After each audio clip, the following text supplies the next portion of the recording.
Hola, ¿qué tal? Muy buenos días, ¿cómo están? Me da muchísimo gusto saludarlos esta mañana, este miércoles. Ya estamos, gracias a Dios, a mitad de semana. Espero que les esté yendo excelente y maravillosamente.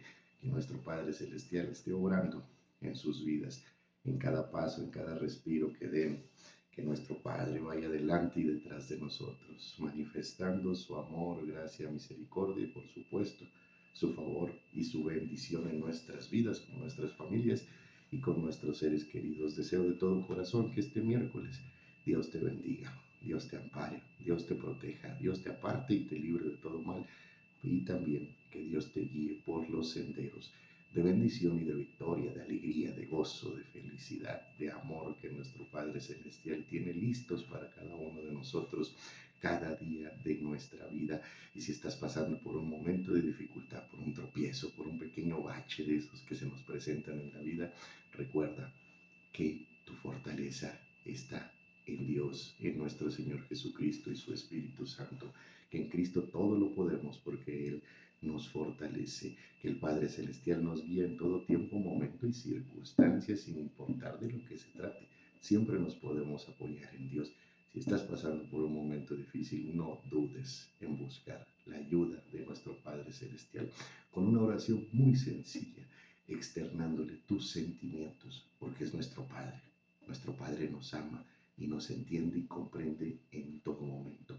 Para orar a Dios no necesitamos ser teólogos ni especialistas en la palabra, ni ocupar palabras rebuscadas de contenido bíblico. Simplemente externándole de forma genuina y sincera nuestros sentimientos, sin importar cuáles sean, sentimientos de dolor, sentimientos de enojo, sentimientos de tristeza, de cansancio.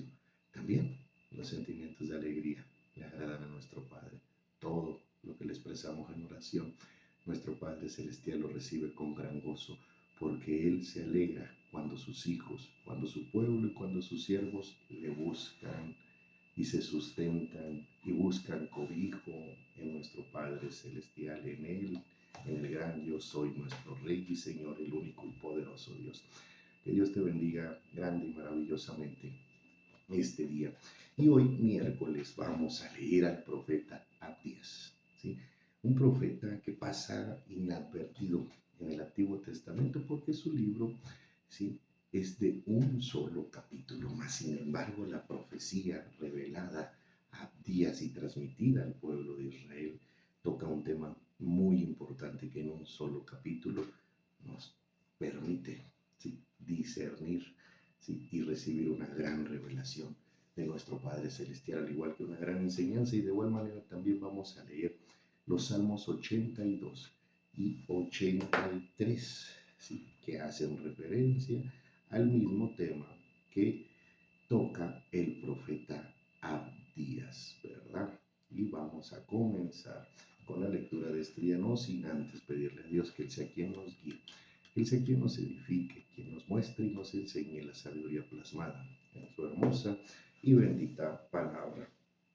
Y dice el capítulo único, ¿sí?, uno y único de Abdías.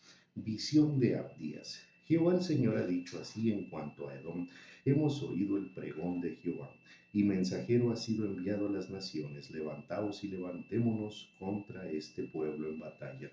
He aquí, pequeño te he hecho entre las naciones, estás abatido en gran manera, la soberbia de tu corazón te ha engañado. Tú que moras en las hendiduras de las peñas, en tu altísima morada, ¿qué dices en tu corazón? ¿Quién me derribará a tierra?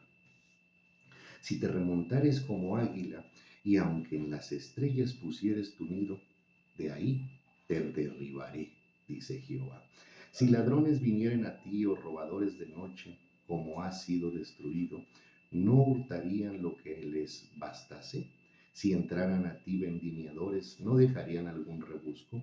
¿Cómo fueron escudriñadas las cosas de Saúl? Sus tesoros escondidos fueron buscados. Todos tus aliados te han engañado, hasta los confines de la tierra te hicieron llegar. Los que estaban en paz contigo prevalecieron contra ti. Los que comían tu pan pusieron lazo debajo de ti. No hay en ello entendimiento. No haré que perezcan en aquel día, dice Jehová. los sabios de Edom y la prudencia del monte de Esaú, y tus valientes, oh Temán, serán amedrentados, porque todo hombre será cortado del monte de Esaú por el estrago, por la injuria a tu hermano Jacob, que te cubrirá de vergüenza, y serás cortado para siempre, el día que estando tú delante llevaban extraños cautivos su ejército, y extraños entraban por sus puertas y echaban suerte sobre Jerusalén. Tú también eras como uno de ellos, pues no debiste tú, estando mirando en el día de tu hermano, en el día de su infortunio, no debiste haberte alegrado de los hijos de Judá en el día en que se perdieron, ni debiste haberte jactado en el día de la angustia. No debiste haber entrado por la puerta de mi pueblo en el día de su quebrantamiento. No, no debiste haber mirado su mal en el día de su quebranto, ni haber echado mano a sus bienes en el día de su calamidad. Tampoco debiste haberte parado en las encrucijadas para matar a los que de ellos escapasen, ni debiste haber entregado a los que quedaban en el día de esa angustia, porque cercano está el día de Jehová sobre todas las naciones, como tú hiciste se hará contigo. Tu recompensa volverá sobre tu cabeza, de la manera que vosotros bebisteis en mi santo monte, beberán continuamente todas las naciones, beberán y engullirán y serán como si no hubieran sido. Mas en el monte de Sión habrá un remanente que se salve, y será santo, y la casa de Jacob recuperará sus posesiones. La casa de Jacob será fuego, y la casa de José será llama, y la casa de Saúl estopa, y los quemarán y los consumirán. Ni aun resto quedará de la casa de Saúl, porque Jehová lo ha dicho. Y los del Negev poseerán en el monte de Saúl, y los de Cefela a los filisteos. Poseerán también los campos de Efraín y los campos de Samaria y Benjamín a Galat. Y los cautivos de este ejército de los hijos de Israel poseerán de los cananeos hasta Sarepta, y los cautivos de Jerusalén que están en Zafarat poseerán las ciudades del Negev. Y subirán salvadores al monte de Sión para juzgar al monte de Esaú, y el reino será de Jehová. Aquí finaliza, sí, el capítulo 1 y 1 del libro de Abdías, y nos da un mensaje, ¿sí?, muy profundo, haciendo referencia a Esaú, ¿sí?, porque el pueblo de Edom o los edomitas eran descendientes de Esaú, el hermano de Jacob, hijo de Isaac, nieto del patriarca Abraham, ¿no? Y aunque la sagrada palabra de Dios no se contempla, ni se menciona, ni se maneja la palabra o el denominativo nieto, ¿sí? Pero para que lo podamos entender mejor tú y yo, ¿verdad? Esaú vendría siendo nieto de Abraham, hijo de Isaac, ¿verdad? El segundo hijo de Abraham, porque el primero fue Ismael, ¿verdad?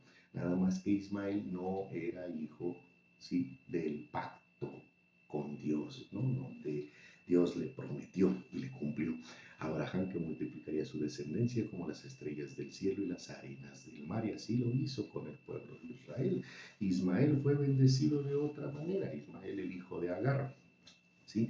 Pero en este caso Isaac, el hijo que tuvo con Sara, Abraham, ¿verdad?, fue el hijo que en donde Dios, ¿sí?, estableció a través de él el pacto de multiplicar la descendencia de Abraham. Cuando Isaac, ¿sí?, tiene dos hijos que nacen al mismo tiempo, en este caso Jacob y Esaú, ¿sí?, desde que salen del vientre de su madre venían en contienda, y Dios le anuncia, ¿sí?, a la madre de Jacob y de Esaú, ¿sí?, que sus hijos tendrían conflicto, que se enfrentarían, y que el menor, en este caso Jacob, gobernaría al mayor, ¿sí?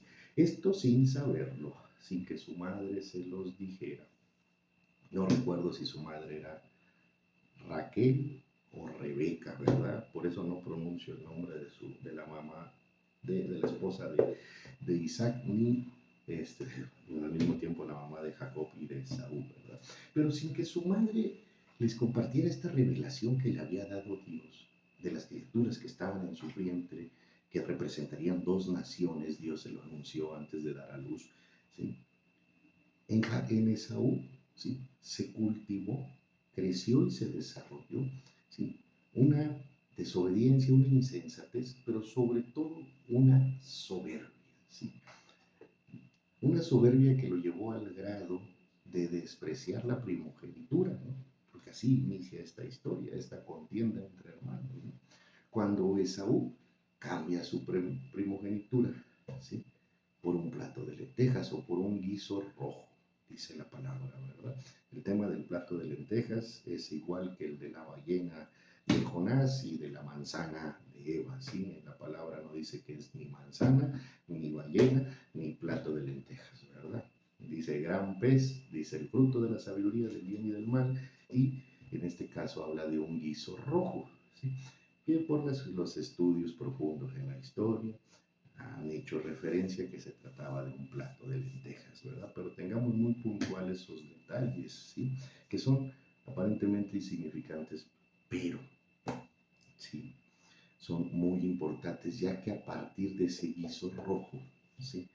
Esaú recibe un seudónimo, ¿sí? Que era Edom, ¿sí? Que hacía referencia al rojo en esa parte. Pero lo determinante es que Esaú desde ese punto comenzó, ¿sí? A gestar en su corazón, ¿sí? En su mente, esa soberbia con la que actuó posteriormente. Despreciar la primogenitura, ¿sí? Hoy en día que leemos esta parte pudiese ser algo insignificante, ¿no? Como quiera seguía siendo el primer hijo. La primogenitura no solamente representaba, ¿sí? Y le asignaba un valor, ¿sí? Un distintivo social al primer hijo varón. Cualquier matrimonio podía tener 10 hijas mujeres, ¿sí? Y el onceavo era el primer hijo varón, él llevaba la primogenitura en ese sentido. Sin embargo, la primogenitura tiene un valor espiritual, ¿sí? Porque Dios elige a los primogénitos, ¿sí?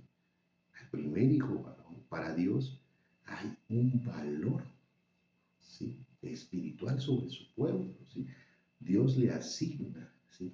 Esa importancia delante del Padre, porque eran los responsables de actuar de manera recta delante de nuestro Padre Celestial y de guiar a la generación, a la descendencia de sus padres, ¿sí? Ese era un punto importantísimo, que Dios le había dado el valor a la primogenitura, pero además, ¿sí? Había una gran responsabilidad en ella. No es decir, no, que te tomen en cuenta a ti, no, sino era renunciar a algo que espiritual, ¿sí? Celestialmente espiritual, ¿sí? Era ordenado e instituido por Dios, pero también socialmente, ¿sí? Tenía un grado de importancia muy grande. La primogenitura, Esaú la desprecia. ¿Por qué? Porque su corazón estaba lleno de soberbia.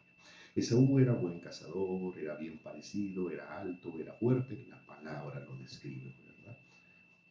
¿Para qué necesitaba la primogenitura? ¿Para qué necesito yo hacer esto? Cuando nosotros nos sentimos sobrados, ¿sí? Seguros en nosotros mismos, que no está mal que sintamos seguridad en nosotros mismos, pero que esa seguridad no nos lleve a la soberbia de llegar a decir, no necesito de Dios, tengo una carrera, tengo una preparación, tengo una trayectoria, tengo experiencia, tengo dinero, por así decirlo, los que puedan decir eso, ¿verdad? Vengo de una descendencia de riqueza, con posición social, política, de gobierno, etc. No hace falta nada. Esa soberbia tenía Esaú. Buen cazador, alto, fuerte, valiente, decidido, dice la palabra que era tipo, por así decirlo. ¿Él para qué necesitaba la fe? ¿Él para qué necesitaba el Dios de Israel? ¿Sí? Nunca se dio cuenta que su soberbia, ¿sí? Representaba eso, un rechazo a Dios. Y cuando rechazó la primogenitura, no rechazó, ¿sí? El cargo social, ¿sí? El estatus social que ésta generaba, sino el espiritual delante de nuestro Padre Celestial. Una segunda acción en donde Esaú muestra una soberbia, ¿sí?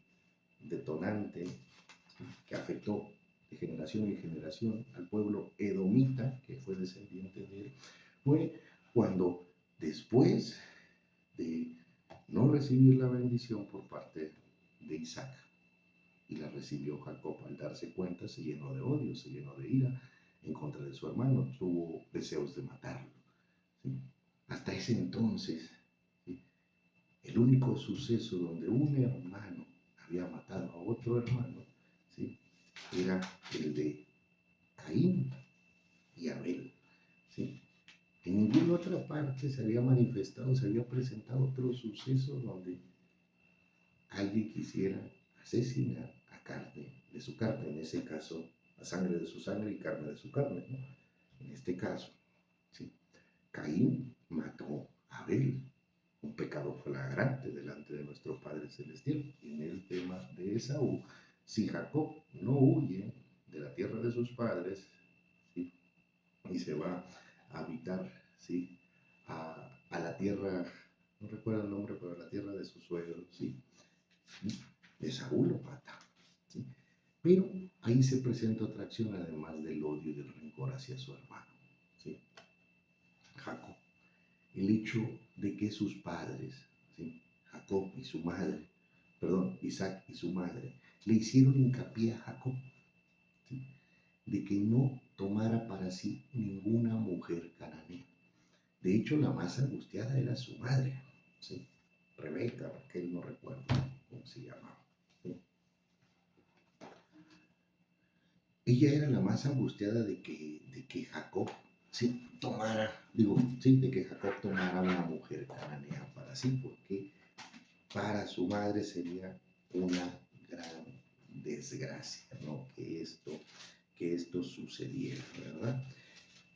Cuando Esaú escucha esto de sus padres, ¿sí?, y se da cuenta que Jacob, ¿sí?, dice que los obedecerá, ¿sí?, entonces Esaú, ¿sí?, Raquel se llama, ¿verdad? No me podía quedar con la duda, al menos en medio del video, ¿no? Pero Esaú, cuando escucha que Jacob dice, no, no tomaré ninguna mujer cananea para mí, ¿sí?, Esaú lo primero que hace es, ¿sí?, ir y tomar no una, sino dos mujeres cananeas que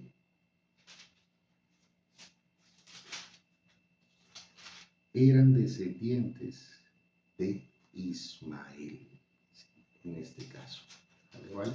Ismael, el primer hijo de Abraham, ¿verdad? Entonces, dos faltas, ¿sí?, que Dios había plasmado, ¿sí?, en su palabra, que Dios había, ¿sí?, expresado, ¿sí? Una, la primogenitura, y también Dios había mandado, ¿sí?, a que no se mezclaran con las mujeres. Perdón, es Rebeca, ¿sí?, la esposa de Isaac, ¿sí? Disculpen las pausas que estoy haciendo, pero sabía que no era Raquel, ¿no? Raquel fue la esposa de Jacob en este caso, ¿no? Entonces, rechaza la primogenitura, ¿sí? Nace en su corazón el deseo de matar a su hermano, prevalece ese deseo durante mucho tiempo y después, ¿sí?, decide deshonrar a sus padres. ¿Sí? Cuando Rebeca y Isaac le dicen a Jacob, no tomes una mujer cananea para ti. ¿Sí? Y Rebeca era la más angustiada, ¿verdad? Las mamás siempre son así, ¿verdad? ¿Sí? Y Jacob decide obedecer. Esaú dice, pues yo lo voy a hacer. ¿Qué hizo ahí? Deshonró a sus padres, ¿sí?, y desobedeció a Dios. Esa soberbia que se siembra en nuestro corazón cuando nosotros actuamos con altivez, ¿sí?, cuando nosotros actuamos con ese sentido de superioridad, o también cuando actuamos con rencor, ¿sí?, con el deseo y el sentimiento de venganza, ¿sí?, no solo afecta a nosotros nuestra relación con Dios. Esaú fue un gran hombre, ¿sí?, de él descendieron los edomitas, ¿sí?, y toda esa generación se contaminó de esa soberbia. Lo que tú hagas en tu casa, ¿sí?, va a impactar a muchas personas alrededor. ¿Por qué? Porque primeramente tu familia aunque no parezca y aunque no nos demos cuenta a veces, va a seguir tu ejemplo y se va a basar en tu ejemplo, especialmente tus hijos. ¿Sí? Y si eres cabeza de familia, ¿sí? O miembro importante de tu familia, como lo hay en todas, ¿sí? ¿Qué van a hacer los demás? Tus hermanos, tus primos, tus sobrinos y todas las personas que están a tu alrededor. Incluso cuando eres jefe de una empresa y eres grosero, eres altanero, ¿sí? No atiendes bien a tus clientes, te expresas mal de ellos, ¿qué crees que van a hacer tus empleados? Van a actuar igual, ¿sí? Porque si el jefe es soberbio con las personas, con sus clientes, el empleado, ¿sí? El colaborador, ¿sí?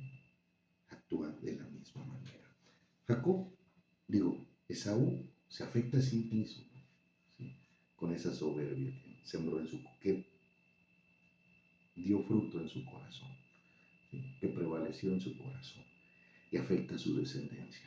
Edom, ¿sí? Cuando observa que el pueblo de Judá, que la tribu de Judá y la ciudad de Jerusalén iba en cautiverio, se burla, ¿sí? Decide no ayudarla, al contrario, ¿sí? Se esconde entre los montes, ¿sí? Y mata a aquellos que logran escapar, ¿sí? En el camino a Babilonia, ¿sí? Para librarse del cautiverio, ¿sí? Permitido por Dios, la desobediencia del pueblo de Israel. Pero los edomitas, ¿sí?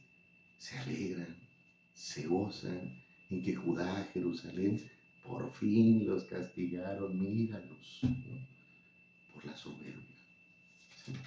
Edom era una ciudad fuerte, una ciudad privilegiada, una ciudad con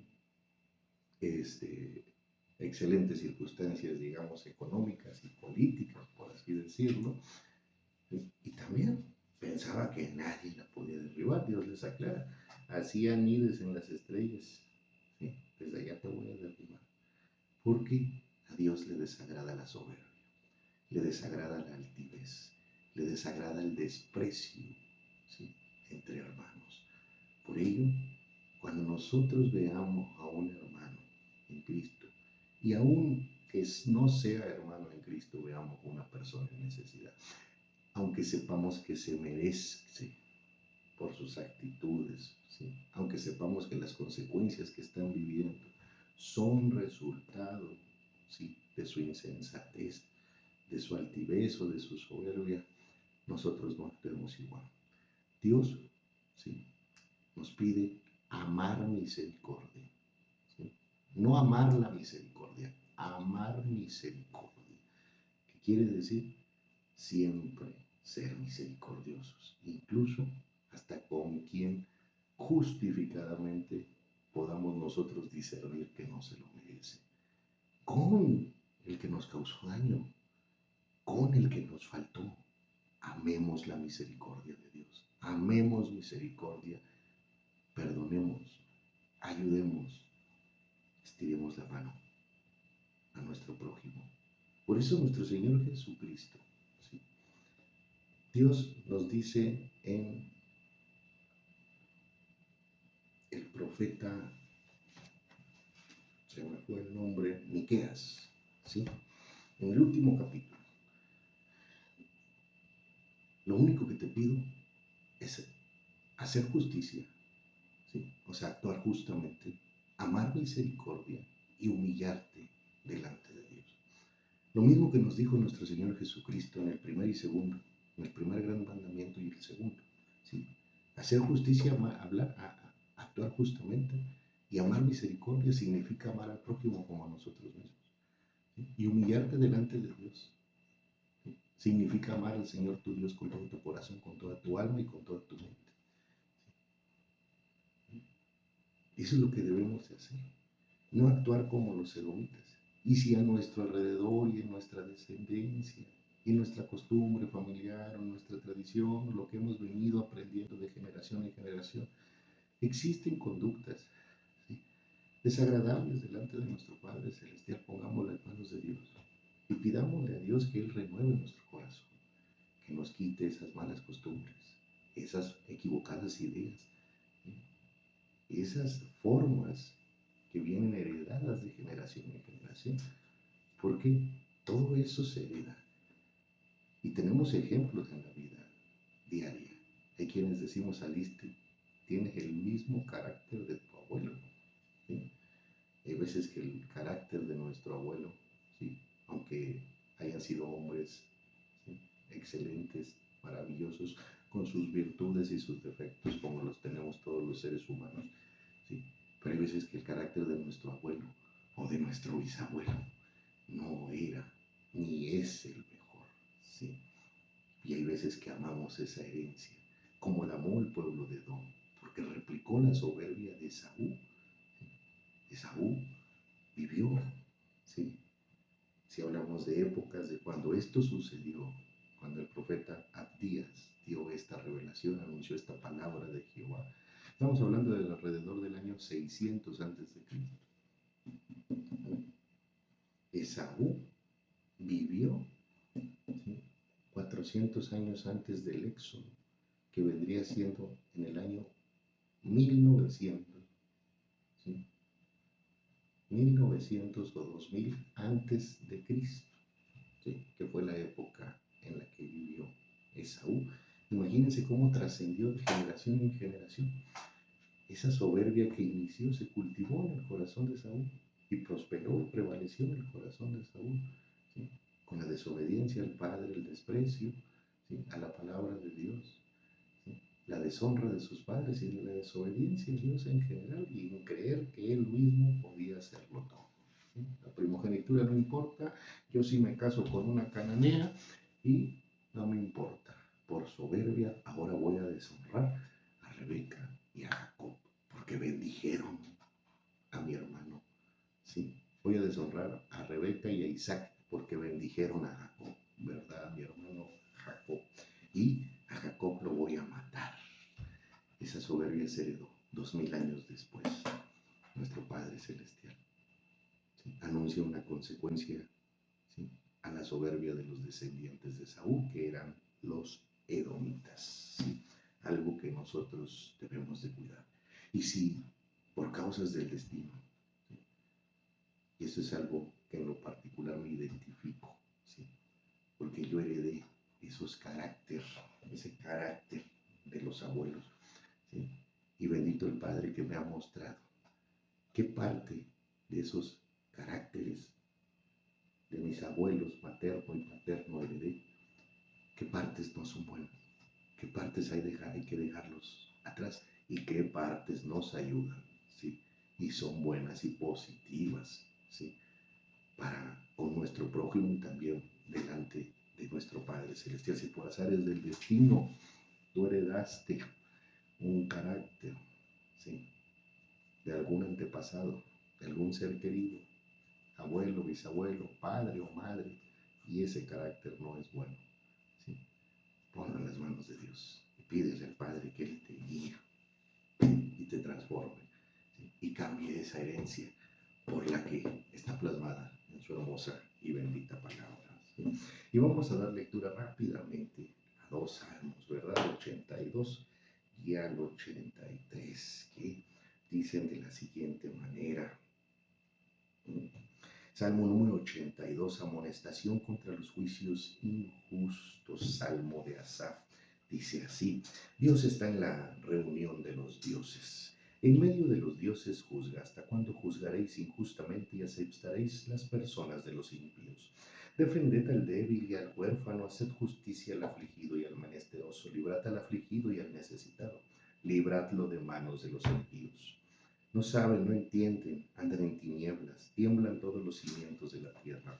Yo dije: vosotros sois dioses y todos vosotros hijos del Altísimo, pero como hombres moriréis y como cualquiera de los príncipes seréis. Levántate, oh Dios, juzga la tierra, porque tú heredarás todas las naciones. Y este salmo de Asaf, el Salmo 82, tiene una similitud, ¿sí?, impresionante con el Salmo número 2 y con el Salmo número 58, debido a que estos tres salmos abordan los siguientes temas. El Salmo número 2 habla sobre la insensatez de la humanidad y los gobernantes, los cuales a través de la historia han intentado una y otra vez separarse y superar a Dios, anhelando, ¿sí?, poder sustituir al Padre o desplazarlo. Imagínense el nivel de insensatez de toda la humanidad a lo largo de la historia, ¿verdad?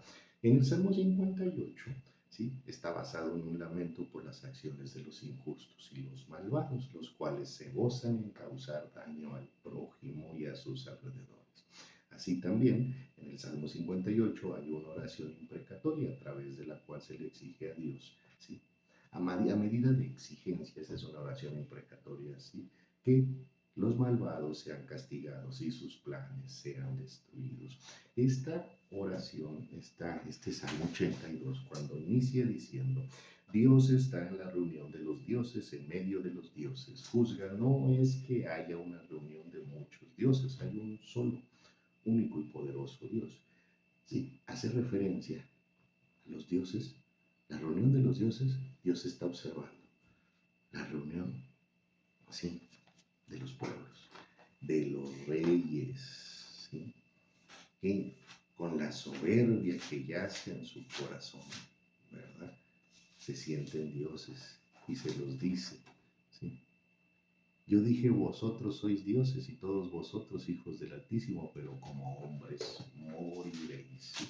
En este caso el hombre, en esa soberbia que prevalece en su corazón, igual o tal vez mayor que la de Saúl, se siente Dios. ¿Por qué? Porque busca desplazar a Dios.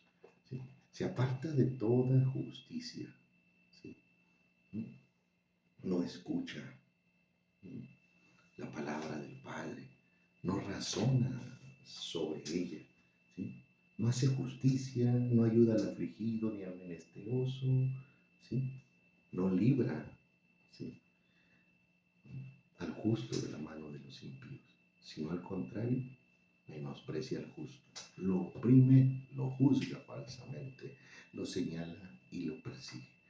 Dios hace referencia a dioses, ¿sí?, a todos esos reyes, a todos esos gobernantes de la época y actuales que creen, ¿sí?, que tienen el control o buscan a toda costa tener el control económico, político o militar, como lo hemos podido ver los últimos tiempos, ¿no?, en donde, ¿sí?, todos aquellos países, ¿sí?, cada vez que hay una discusión política, ¿sí?, internacional, de geopolítica, por así decirlo, llámese económica, comercial, inmediatamente presentan sus bombas nucleares, ¿verdad? El que tenga más bombas nucleares, sí, es el que puede mandar, ¿no?, o el que tenga más poder militar. Sin embargo, se les olvida que el poder de nuestro Padre Celestial está por encima de todas las cosas. Y finalizamos con el Salmo número 83, ¿sí?, que dice: plegaria pidiendo destrucción de los enemigos de Israel. Al igual que en el Salmo 82 se le pide a Dios juzgar la tierra. Esa es la parte de la oración imprecatoria, esa es la exigencia. Una exigencia con respeto a nuestro Padre Celestial. Levántate, oh Dios, y juzga la tierra, porque tú heredarás todas las naciones. En el Salmo 83, que es el consecutivo, es una plegaria pidiendo la destrucción de los enemigos de Israel, de los enemigos del bien, ¿sí?, del pueblo de Dios. Y dice así: oh Dios, no guardes silencio, no calles, oh Dios, ni te estés quieto, porque he aquí que rugen tus enemigos, y los que te aborrecen alzan la cabeza contra tu pueblo, han consultado astuta y secretamente, y han entrado en consejo contra sus protegidos. Han dicho: venid y destruyámoslo, para que no sean nación y no haya más memoria del nombre de Israel, porque se confabulan de corazón a una contra ti. Han hecho alianza las tiendas de los edomitas y de los ismaelitas, y Moab y los agarenos, Jebal, Amón y Amalek, y los filisteos y los habitantes de Tiro. También el asirio se ha juntado con ellos, sirven de brazo a los hijos de Lot. Hazles como a Madián, como a Sisara, como a Jabín en el arroyo de Sisón, que perecieron en Endor. Fueron hechos como estiércol para la tierra, para pon a sus capitanes como a Oreb y a Seb, como a Seba y a Salmuna, todos príncipes que han dicho, heredaremos para nosotros las moradas de Dios. Dios mío, ponlos como torbellinos, como hojarascas delante del viento, como fuego que quema el monte, como llama que abraza el bosque. Persíguelos así con tu tempestad y atérralos con tu torbellino. Llena sus rostros de vergüenza y busquen tu nombre, oh Jehová. Sean afrentados y turbados para siempre, sean deshonrados y perezcan, y conozcan que tu nombre es Jehová, tú solo Altísimo sobre la tierra. Esa es la petición del pueblo.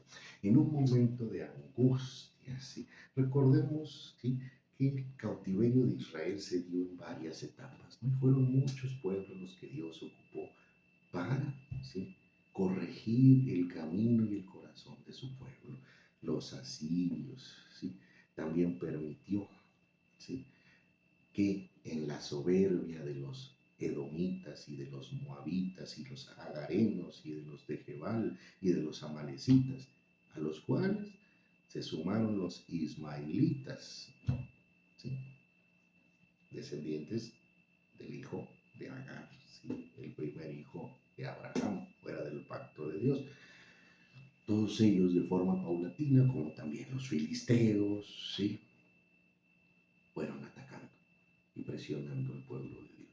Y Dios lo permitió, porque la insensatez y la desobediencia del pueblo de Israel, que en este caso estaba representado por el reino del norte, con 10 tribus, y ese era su nombre, Israel. El otro reino, ¿sí?, era el de Judá, donde estaba ubicada la ciudad de Jerusalén, que era el reino del sur, ¿sí? Fue en un segundo término por los babilonios, oprimido por los babilonios y llevado en cautiverio.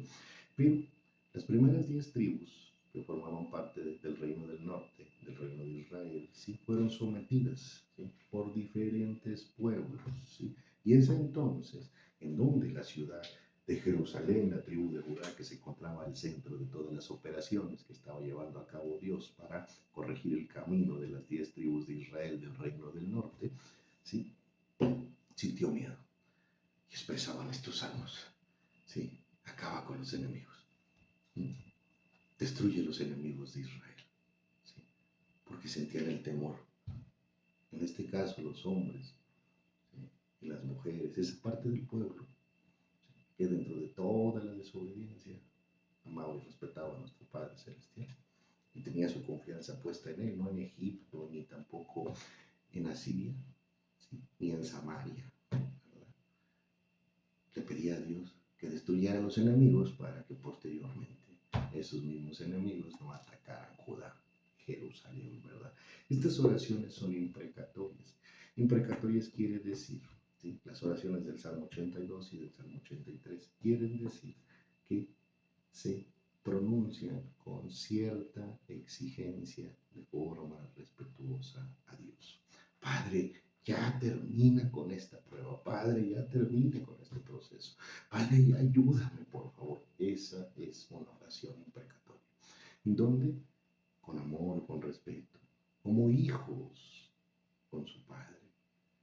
Le pedimos a Dios, ¿sí?, con insistencia, con exigencia, que obre, que se manifieste en su bondad, en su majestad, ¿sí?, en su potestad, a favor de su pueblo, a favor de sus hijos, a favor de Israel, a favor de ti y de mí, cuando le necesitamos.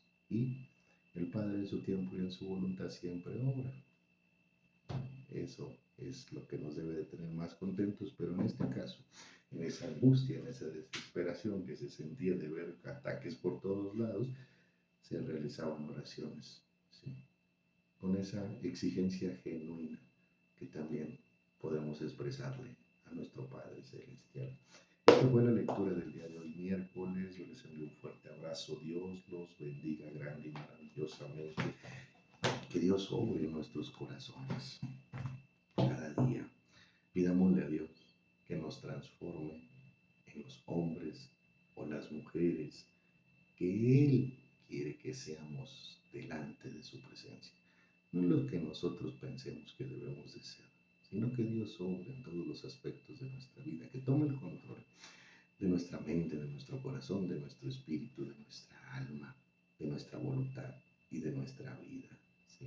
Porque todas le pertenecen, pero pongámoslas en sus manos por amor y por fe. Te envío un fuerte abrazo y nos vemos el día de mañana para continuar esta lectura devocional y continuar, sí, en esta semana número 34, sí, compartiendo, disfrutando y leyendo la hermosa y bendita palabra de Dios. Saludos y bendiciones.